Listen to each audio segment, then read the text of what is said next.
Welcome to Literacy Talks, the podcast for literacy leaders and champions everywhere, brought to you by Reading Horizons. Literacy Talks is the place to discover new ideas, trends, insights, and practical strategies for helping all learners reach reading proficiency. Our hosts are Stacy Hurst, a professor at Southern Utah University and Chief Academic Advisor for Reading Horizons, Donnell Pons, a recognized expert and advocate in literacy, dyslexia, and special education, and Lindsay Kemeny, an elementary classroom teacher, author, and speaker. Now, let's talk literacy. Welcome to another episode of Literacy Talks. My name is Stacy Hurst, and I'm the host. I'm joined by Donnell and Lindsay, as I am every week. And today we get to talk about a very fun topic. I'm looking forward to this conversation for two reasons, because the topic is awesome and Donnell always does such a good job of guiding the conversation. So, Donnell, I will let you introduce the topic and just jump right in. Great. Okay, on that note, no pressure. We'll get right into the conversation. You guys know I love to write because my first career, we'll go eons back and I'm not going to tell you how many years, but first career involved writing. And I worked for a local newspaper and worked as a reporter and obviously learned a lot about writing, particularly writing under pressure, and thoroughly enjoyed it. Love to hear a good story, love to tell a good story, love the progression of a story. Didn't realize just how fortunate I had been to have some really good teachers in my past that had really helped me, had really set me up for success. And looking back, wondering if I still would have ended up being able to have that experience had I not had those particular teachers, and thinking, that's kind of interesting. That would be the luck of the draw to get some good teachers that felt comfortable writing, felt comfortable teaching writing. And then that made me also think about, as I had my own children and students, facilitating their ability to write. So I'm not sure I've shared very often that I worked for a period of time as an advisor for a high school newspaper, because I love newspaper writing. It was fantastic, great experience. Really interesting to me that I saw very similar things happening. If students had a background with writing involved in it in one way or another, they were better set up to even think about being on a school newspaper. Likewise, I had some students in some classes and I thought, you'd make a great reporter. You ask really good questions. You're so engaged. You're really curious. How about writing for the school newspaper? And the students would always say, oh, no, I'm not comfortable doing that. I would not be comfortable doing that. And with lots of encouragement, I mentored a few onto the paper and they went on to have a great time. And it made me think about how important that really intentional mentoring of writing is to a lot of students. In fact, I would say to most students. So the conversation today is going to be about reading and writing, teaching them both with great intention and simultaneously, and introducing the concepts of writing and being a writer much earlier in a student's academic career. Let's put it that way. So we're talking about all the spaces, K on up. We're talking about all the spaces wherein writing can be introduced with intention. So this is going to be fun for me because we have Stacy, who is in our pre-service space, very much aware of what's being taught to teachers. And I have Lindsay, who's in that early space. And Lindsay, you've done a lot of traveling around too in the last while. So this will be a really good conversation, your observations, things that you can bring to the conversation. But I want to also reference, there's an article we're going to kind of have as our background that got me thinking about it from Education Week, and we'll put a link so everybody can look at it. And the topic is, how does writing fit into the science of reading? And right off the bat, it jumps into that first paragraph saying, in one sense, the national conversation about what it will take to make sure all children become strong readers has been wildly successful. So it's talking about how great this has been to talk about how we get kids reading.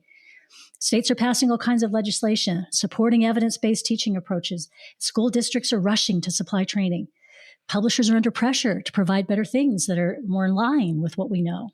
But writing, not so much, not a part of the conversation. So what's happening with writing, and why isn't it part of the conversation when we talk about reading? I'll put that out to both of you, Stacy and Lindsay. How come writing hasn't been part of the conversation? Or if it has been, how has it been part of the conversation for you? I'm going to venture a guess based on my experience in higher ed and my experience as a pre-service teacher myself. We weren't taught how to teach writing. I don't recall that. And I think even more then teachers are sometimes reticent about teaching reading and their knowledge about it. I think they're even more reticent about teaching writing. That's what I think. Lindsay, what do you think? Yeah, absolutely agree, Stacey. Teaching writing is hard. It is probably one of the hardest things to teach. And like Stacey said, I didn't have a course on how to teach writing in college, and there's very little professional development trainings, I think, out there or, made available, easily available to teachers on writing instruction. And so I definitely feel like there's a gap. I also think teaching writing is hard and just writing is hard. So a lot of us as adults struggle, I think, getting your ideas, formulating them, and putting them into writing. So I think all of those things combined is a lot of times why that is missing. Additionally, I think since writing is so hard and since teachers, our days are, time is always a barrier in the classroom. And so we don't give enough time for writing instruction, I think, in our day. And it's really easy to say as a teacher, well, I don't have time, especially when it's so hard to teach, So I think all those things combined is kind of why writing, hasn't gotten the attention it deserves. Yeah. I love both your responses because I think they're pretty typical. I think a lot of people are probably nodding their heads if they're listening to what both of you have said. I think it's interesting when you talked about time, even in the article, you'll find there's a quote from Wiley Blevins. A lot of folks are familiar with Wiley Blevins in the reading space. And he says that pencils should be in hands most of the day. They shouldn't be setting the pencil down because, like you say, time is of the essence. You only have so much time and we need to get these skills down. I also think both of you touched on something about writing that is unique, fairly unique. It's a really challenging cognitive load when you think about performing what we call writing. You have to think of all of the things you want to write about. So you're doing a lot of, the organizing and coming up with the information in the back. There may be research involved. There's just a lot to it. It's a process. And we often think about it only in terms of, well, when a student is ready, meaning they have the skills to be able to write something down, then we'll do that thing. When really it's a series of preparation to get to do the thing, from transcription, being able to form letters correctly, do it to mastery. So now that load's been lifted, another cognitive load's been lifted. So we'll get into a lot of these things that are layers. But I wanted to put this quote out here for you guys to get you to think about it.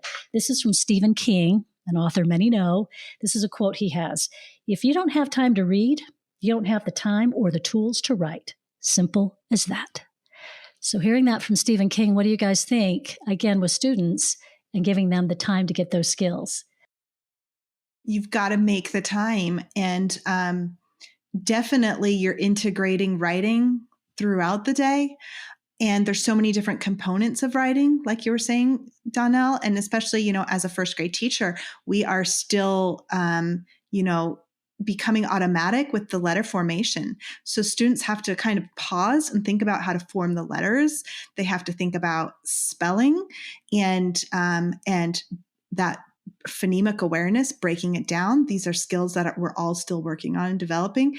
And then they have to think about what they're going to write about and organizing their thoughts, having their thoughts, organizing them, and getting those down on paper. And so because there's so many different elements of writing, you can embed them like at different points, right, throughout the day. But I think additionally, we need to make time in our block for just writing. So like, yes, I'm embedding writing during our phonics lessons, right? And our close reading lessons, but I also need to have a time dedicated to writing where we can be talking about, and maybe we'll get into this more, I don't want to jump ahead, but where we're getting into like the structure of sentences and paragraphs. Yeah. What do you think, Stacey? I was just thinking about how, I'm reflecting back to my first grade teaching, and I did embrace writer's workshop. Luckily, I was also teaching explicit systematic phonics, but looking back on how I did writing in my classroom, I would have done it differently. one thing that I think was good about that approach to writing was identity as a writer. I think most of us would readily identify as a reader, but how many of us identify as a writer? Now, you two, for sure, because you've written books and articles, lots of them. I'm more of a reader than I am a writer currently. And then also I wanted my students to identify as a writer and author, but they need the skills to do that. And I think for every component of writing, just like Lindsay was talking about, for every component of reading, there's a writing buddy. There is something, because it's the inverse process, right? So being intentional about including that every step of the way is important. And then also, in the same way we want to provide time for students to read connected text, we want them writing connected text to whatever format that is in, and whatever instruction we need to provide to help them to do that well. So yeah, there's a lot that goes into it, but I think it might help those of us who don't feel confident in that space to think of it as a step by step, like it's a parallel process. It's not separate from. I like that quote from Stephen King. That's why I like it, when he said, when you're reading, right, you're setting yourself up for writing.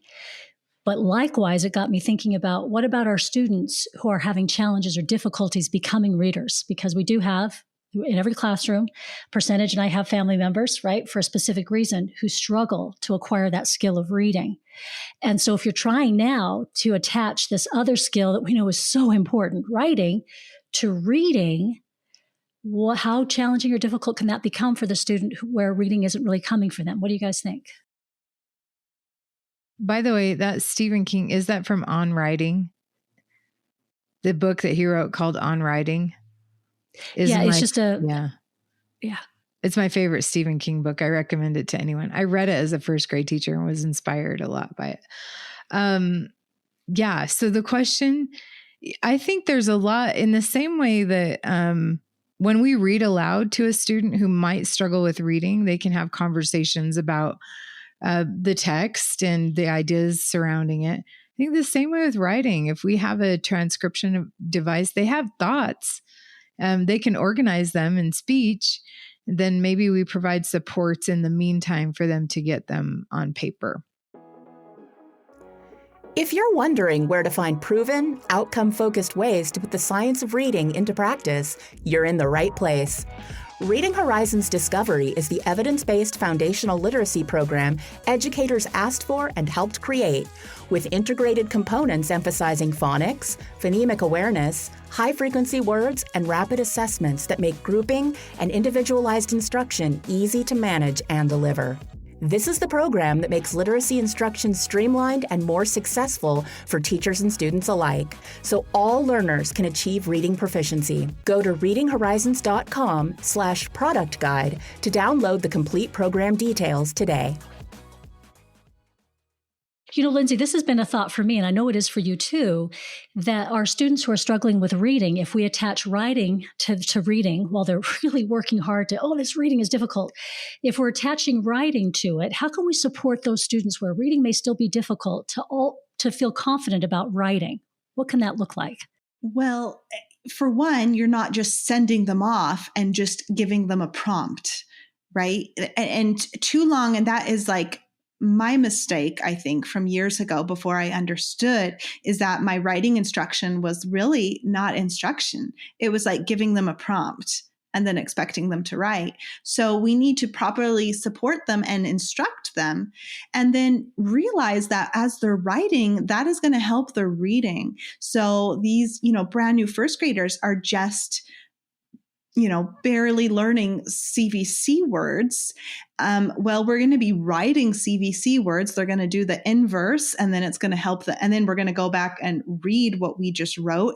And this is just, one way. We're starting at that basic level. We can do reading and writing, and we can flip back and forth between decoding and encoding in our phonics lessons. Yeah, I like and it. Throughout the day, right? But yeah. Right.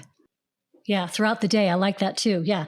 So morning to afternoon, and let kids have events, things that occur throughout the day so they can write about them. That might be interesting too. It's the ways in which we can incorporate thinking of it as a life skill, which means it should be informing, right, throughout our life, which is interesting. So a lot of that, like in the phonics lessons, we're working on a lot of that transcription. Okay. But then the other side, there's also just crafting a sentence and putting it together. And at the beginning of the year in first grade, we do this a lot orally. So, we read a story, and then after the story, we're going to generate what's called a gist statement or main idea statement. And, I start by teaching a who and a do. A sentence needs a who and a do. And then that might expand a little bit because it might not be a who, it might be a what, especially if we're doing like an expository text. What is the text about? And what's the important thing about the text, right? So I will put up on my whiteboard, I have a little label that says who or what, and then, the do, like do what, or what's the most important thing about it. And we will discuss the text. I will label the who, then I will label the do, and then we're going to talk all together about different ways we can combine those into a sentence. And we're just keeping it oral at this point. So I'm going to give an example. Then they're going to turn to their neighbors and they're going to come up with a sentence with their partner. And then we're going to come back all together and share some of those sentences in the different ways we could have done that. Right. And so this is taking, away some of that heavy load of actually writing right now. And we're just orally constructing these sentences, and then we can add in a where. Right. Yeah. And that's as far as we've gotten so far. It's September right now when we're recording this. And then we're going to add in like a linking word and like a why. Yeah. So what I love about this is the construction, as you can see. So if maybe you were thinking to yourself, geez, this sounds difficult, I don't know where to begin. You can already see how Lindsay's helping you see how you can link it to the instruction that's occurring with their reading, right? And then here's what we might do. We'll start out orally. So we're doing the pre-write. Pre-write might last a little longer when the students are younger, but that pre-write is vital to get those students thinking of themselves as writers, right? You can't write something if you haven't thought about it. Those two things are definitely connected. So I love how you're breaking that down for teachers. I also want to think a little bit about when you said the who and the do. This is a little bit like journalism. I found this to be the most approachable way when I would be given a class, and it would be, middle school students or, high school students. It worked really well. And it is talking about how you have a newspaper article. The lead is what you get, the first paragraph. What's in the lead? It's always those questions: who, what, when, where, how, and why. We might break that down and answer just a few of those questions. And then you can add to make sure you're getting a full-bodied lead into that story. But again, this is like oral storytelling too. So I love that fact, Lindsay, that you're saying this can all be done orally, because who runs into the house saying, if they've seen something exciting outside, not giving you the who and the what's going on, right? The who and the do. And so we're all capable of doing that as long as we can attach it to what we know. Stacey, this has got to be particularly difficult when you have pre-service teachers. Do you ever end up having conversations about writing, or is there sort of this weariness to that? What do you think? Well, I'll tell you, we get to add another class to our pre-service offerings, and it will be required. But we had to add it because we didn't have a class specific for pre-service teachers focusing on writing. So I know my students are reticent about it. And I have tried to address it as we go along and teach, like Lindsay was talking about, the way I did it in my classroom. We just have it, the parallel to what you're teaching and reading. But they are a little bit hesitant. And Stacey, let's dive into that a little deeper. Why are they hesitant? Have you gotten to be able to have those conversations yet to find out why? Well, I think it's cyclical, right? I know students who have been in AP English who still feel not confident because they didn't get the feedback specifically on their writing. And so they don't know if their writing is good or not. Oh boy, I found that interesting. They don't know if their writing is good or not. Okay. Yeah. Whereas reading, I know you can tell if you're a good reader or not. You know that, right? Like you're getting meaning out of the text, and writing, you're definitely, I think most of my students are good at putting thoughts on paper, organizing a different story, right? And they just have varied background in this. So I think, again, it's really important to address with pre-service teachers because they will be teaching these things. Yeah. So it goes back to that pre-write, Lindsay, that you were talking about. There's apparently not a great deal of confidence because that's the basics that, Lindsay, you were laying out. We'll do the conversation about what it is that we're going to be discussing. And then we'll start with the who and the do. So that's the organization piece already starting out for your students. And then, Lindsay, you said you like to organize into sentences. And then eventually you'll be moving into a paragraph, right? Yeah, we're actually already working on paragraphs. So like we don't have to wait. We can be working on sentence level and paragraph level at the same time. I don't know. It's really fun. I used to hate writing, and now I love teaching writing, and now I love teaching writing. Oh, I love to hear that. That's fantastic. I'm going to throw down another quote because it's right at this point. You've made me think of it. There's an author. His name is Brian McDonald. He's a screenwriter. He's author of a book called Invisible Ink. I highly recommend if you want to get into really how to tell a really good story. But here's a quote from him. And he also has dyslexia, which I think is an interesting thought. He said, "At their most essential, stories are about survival." At their most essential, stories are about survival. What do you guys think about that? Well, one thing we do teach for reading and writing is story structure, right? To recognize it and then use it.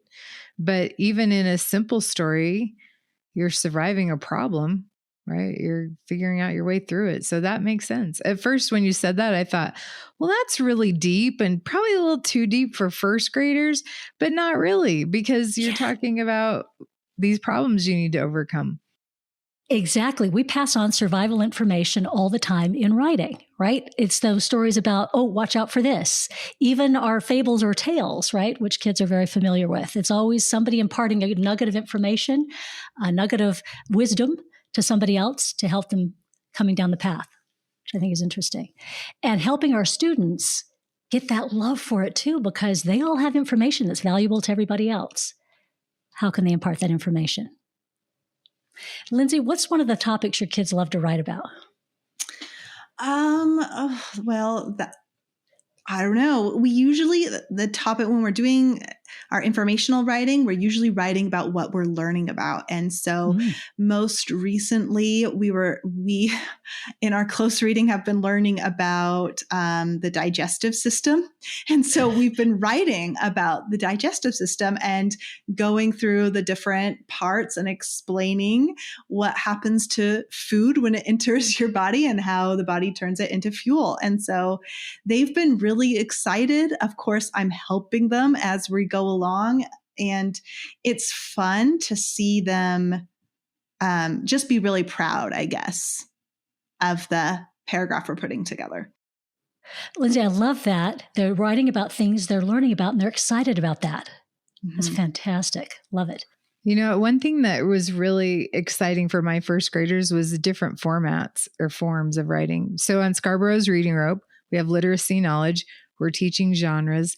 But in my first grade class, we started with signs and then lists, but they were all very meaningful to their own lives, right? And then when we taught story structure, then they were putting them in a structure that would follow, you know, a certain pattern. Information text, they would write informational text when we learned about it.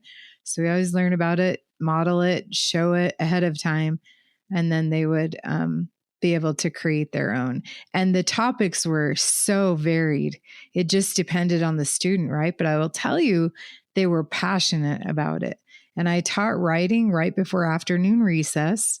And I think I've shared it on this podcast before, but we took a class vote frequently because our writing time would come into recess. But my students would more often than not choose to keep writing than go to recess, because they just loved expressing themselves that way. Oh, I'd love to hear that. Stacy mentioned something. I can't remember how you worded it, Stacy, but you were saying like they were looking at samples or something. And I was just going to point out that's a big part, because remember earlier, Stacy, you also were saying that your pre-service teachers like don't know if they're good writers. And that's where a good model comes in. And so, and I have to give a shout out because all my writing instruction, I have learned from Think SRSD. So a lot of these ideas, that's where I learned them. But they talk about exemplars. And so a big part during the week, it's to show students an exemplar piece of text, and preferably one that is, that someone third grade level could be capable of doing. And so every week, with our whatever we're writing about that week, I will show them a exemplar or sample text, and we can read it and we can analyze it, and we color code and score it, which is a whole nother thing, but so that they can look deeply at a text and then look also at theirs to determine what goals they have for the next week. Boy, I love that. And, we've given a lot of ideas just kind of dropped in here, sprinkled throughout the conversation, but particularly in those younger grades, as you say, as they're learning more about the encoding, how do I spell these words? How do I spell them correctly? Some patterns to be familiar in order to get those words down. Maybe I'm broadening my vocabulary at the same time, hopefully, so that you're gaining some information about the words and how to use them. Then we've also got what we call the transcription skills, being able to form the letters. And maybe that's just on a, CVC word that we're learning how to really form those letters well. And then maybe I'm putting a couple together because I'm doing a who and a do. So maybe I have a subject and an action that go together. And then we can build out there from a sentence. Maybe I'll start orally with a conversation about something before we build before it. That's a great pre-writing skill. And these things can be done in tandem with our phonics lessons, right? As you guys were both pointing out, and that dictation piece. And that can be expanded as the students gain a better skill. And then we got into that creative side. We've kind of touched on it a little bit. So as we're learning these very, very good technical skills, which we need, and as you said, Lindsay, we need examples, exemplars. And so often that might come from a really good piece of reading.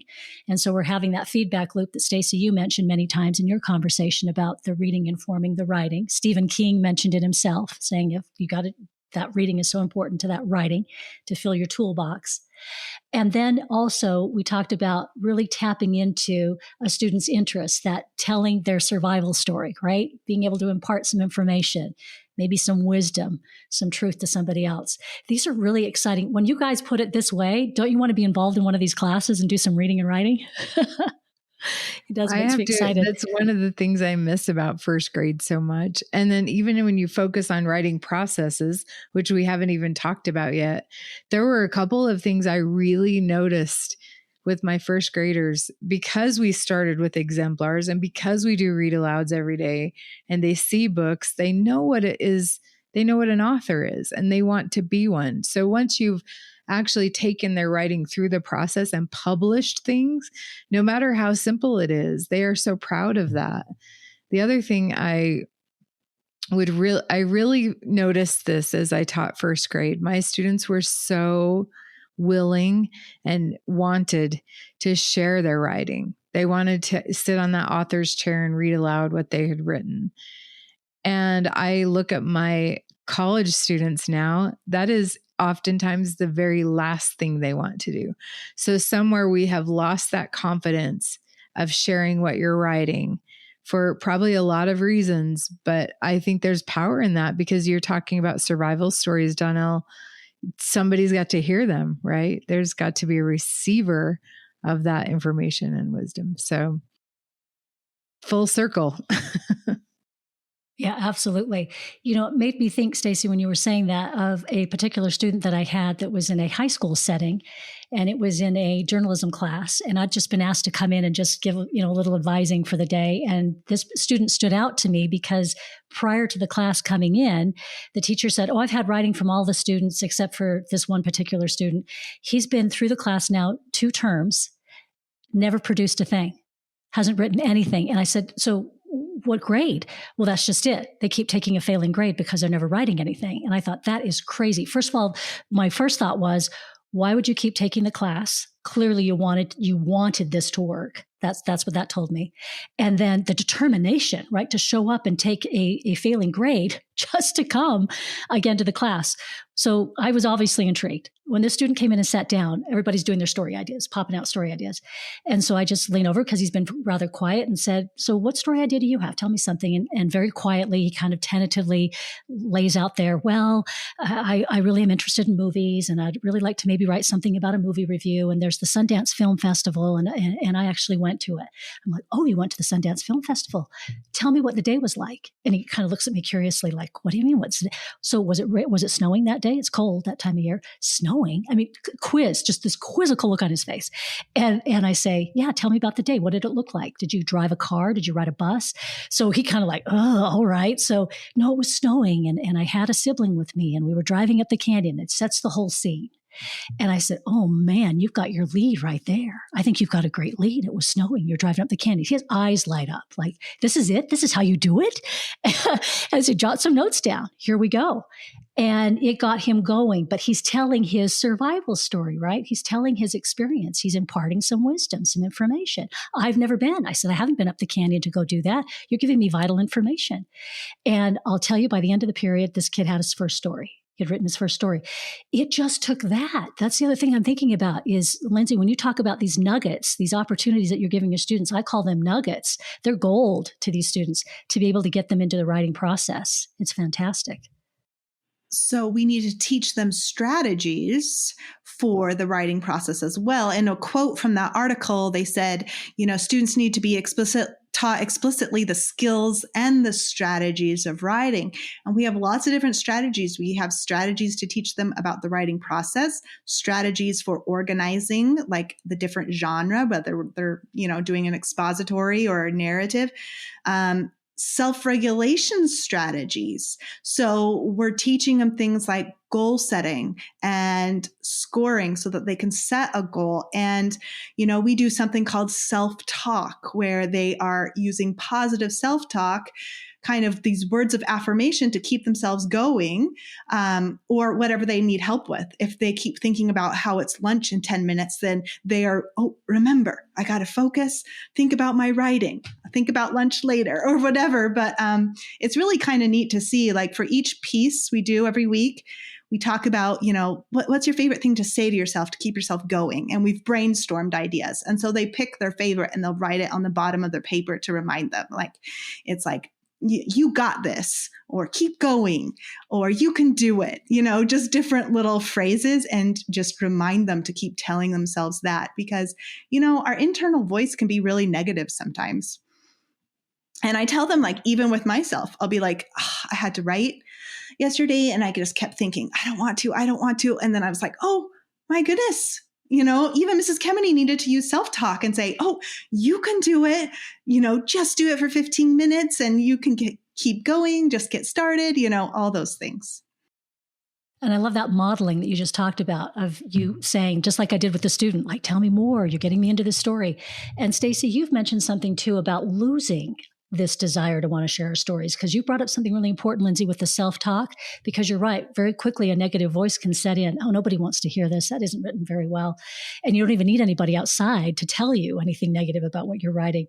So Stacey, have you got any strategies or ideas about that, keeping that going? Because I loved your putting the children or the student in the author's chair and letting them be the author and tell their own story. These are great ideas to keep that going. So I think one important aspect of that would be the feedback they get, right? And I had to train my class to say, you're going to say 2 positive things about their writing.